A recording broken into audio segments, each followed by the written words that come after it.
Hi guys, welcome you all to the channel. Supreme Court का एक latest judgement लेके आया हूँ आज आपके लिए मेंटेनेंस पे।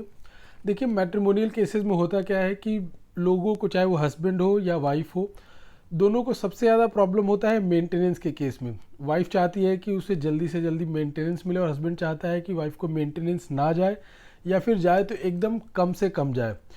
और सारे केसेस जो भी होते हैं वो तो चलो हैंडल हो जाते हैं, बट जो मेंटेनेंस का केस है वो सबसे ज़्यादा प्रॉब्लम क्रिएट करता है दोनों पार्टीज़ के लिए, चाहे वो हस्बैंड हो या वाइफ हो। और सब जानना चाहते हैं, वाइफ का भी यही क्वेश्चन होता है कि सर मेंटेनेंस के केस में क्या स्ट्रेटेजी फॉलो किया जाए। हस्बैंड का भी यही क्वेश्चन होता है कि सर मेंटेनेंस के केस में क्या स्ट्रेटेजी फॉलो किया जाए। तो मैंने बहुत सारे वीडियोज़ में डिस्कस किया हुआ है। आज का जो वीडियो है वो काफ़ी प्रैक्टिकल एस्पेक्ट पे है कि कैसे एक केस जो है, मेंटेनेंस का केस, ट्रायल कोर्ट से लेके, हाई कोर्ट से लेके सुप्रीम कोर्ट ट्रैवल करता है और फिर at the end of the day supreme court क्या जजमेंट देता है, कैसे उसे देखता है मेंटेनेंस के केस को। तो चलिए वीडियो स्टार्ट करते हैं। वीडियो स्टार्ट करने से पहले I would like to request, अगर आपने अभी तक चैनल को सब्सक्राइब नहीं किया है तो please subscribe the channel and video को लाइक और शेयर करना ना भूलें। तो अगर हम बात करें पार्टीज़ का, तो दोनों पार्टीज़ का शादी होता है 1991 में, और शादी के बाद दो बच्चे भी होते हैं।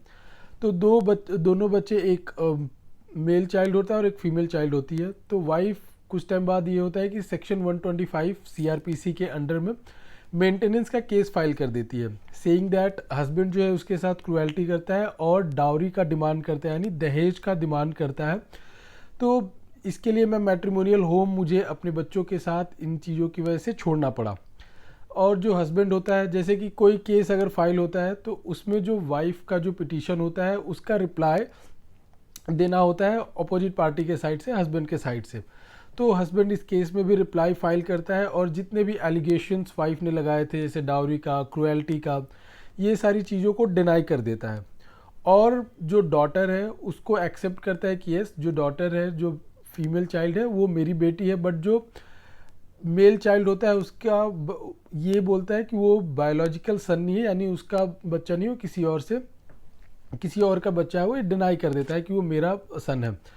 फिर उसके बाद क्या होता है कि सबसे पहले अगर मेंटेनेंस केस की बात करें तो उसमें सबसे पहले एक इंट्रीम मेंटेनेंस का प्रोविज़न होता है, वो कोर्ट डिसाइड करता है। मेंटेनेंस केस चलो थोड़ा लंबा चलता है, बट सबसे पहले इंट्रीम मेंटेनेंस पे कोर्ट डिसाइड कर देता है, सो दैट केस अगर मेंटेनेंस का चल रहा है तो उस बीच जो वाइफ है उसको कुछ पैसे मिले, जिससे कि वो सस्टेन कर सके, अपने केस को देख सके डे बाय डे पे। तो अगर बात करें डॉटर का, तो डॉटर जो थी वो 18 ईयर्स उसका कंप्लीट हो चुका था, 18 ईयर्स कंप्लीट कर चुकी थी। तो कोर्ट ने उसे कोई मेंटेनेंस ग्रांट नहीं करा, और इसमें क्या किया कि इंट्रीम मेंटेनेंस के टाइम पे 40,000 का इंट्रीम मेंटेनेंस, यानी 40,000 पर मंथ का इंट्रीम मेंटेनेंस ग्रांट कर दिया। और जब इंट्रीम मेंटेनेंस डिसाइड हो जाता है उसके बाद ट्रायल चलता है पूरे केसेस में, विटनेसेस आते हैं, एविडेंस आता है, सब कुछ आता है। ट्रायल कोर्ट जो होता है, जो वाइफ का मेंटेनेंस है, at the end of the day wife का मेंटेनेंस वो डिसमिस कर देता है, डॉटर जो थी उसका मेंटेनेंस डिसमिस कर देता है, और जो सन है उसके लिए 6,000 रुपीज़ पर मंथ का मेंटेनेंस ग्रांट कर देता है।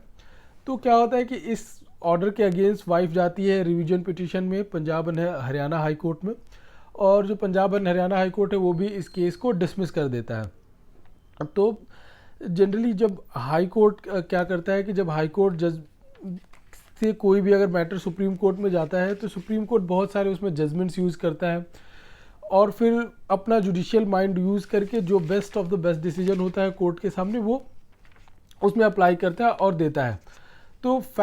तो इस केस के पूरे फैक्ट्स एंड सर्कमस्टेंसेस देखने के बाद कोर्ट ने ये सारी चीज़ों को कंसीडर किया और ये कहा कि अगर हस्बैंड केपेबल नहीं है अर्न करने का, तो भी उसे लेबर का काम करके जो वाइफ है उसे मेंटेनेंस देना पड़ेगा, सो दैट वाइफ को सपोर्ट मिल सके। माइनर जो चाइल्ड है उसे सपोर्ट करना पड़ेगा, और वो अपने ड्यूटी से, अपने ऑब्लिगेशन से वो भाग नहीं सकता है। तो इस कोर्ट में सुप्रीम कोर्ट ने ये भी बोला कि अगर जो माइनर सन है, minor son even if he is not biological son, then also उसको मेंटेनेंस प्रोवाइड करना पड़ेगा। तो इस केस में भी वही हुआ, जो वाइफ थी उसके लिए 10,000 का मेंटेनेंस ग्रांट करा सुप्रीम कोर्ट ने, एंड 6,000 जो माइनर सन है, जिसे वो क्लेम कर रहा था कि वो उसका बायोलॉजिकल सन नहीं है, उसके लिए 6,000 पर मंथ का मेंटेनेंस ग्रांट करा।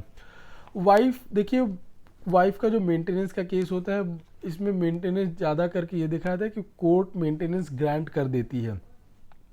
तो वाइफ का जो मेंटेनेंस का केस था, मेंटेनेंस का पिटिशन था, वो अलाउ हो गया। अगर आप ये बोलते हैं मेंटेनेंस के केसेस में कि मेरे पास तो कोई जॉब नहीं है, तो कोर्ट फिर भी ऑर्डर करेगा, बोलेगा आप लेबर का काम करके लेके आओ, लेकिन आपकी जो मोरल ड्यूटीज़ है, आपकी लीगल ड्यूटीज़ है, जो आपकी रिस्पॉन्सिबिलिटी है, वो आपको फुलफिल करना पड़ेगा। तो इस केस में भी सेम यही हुआ, 10,000 वाइफ को मेंटेनेंस एंड 6,000 जो उसका माइनर सन था उसके लिए देना पड़ा। और अगर केस की बात करें तो क्रिमिनल अपील नंबर 169/2022 और केस का नाम है अंजू गर्ग वर्सेस दीपक कुमार गर्ग।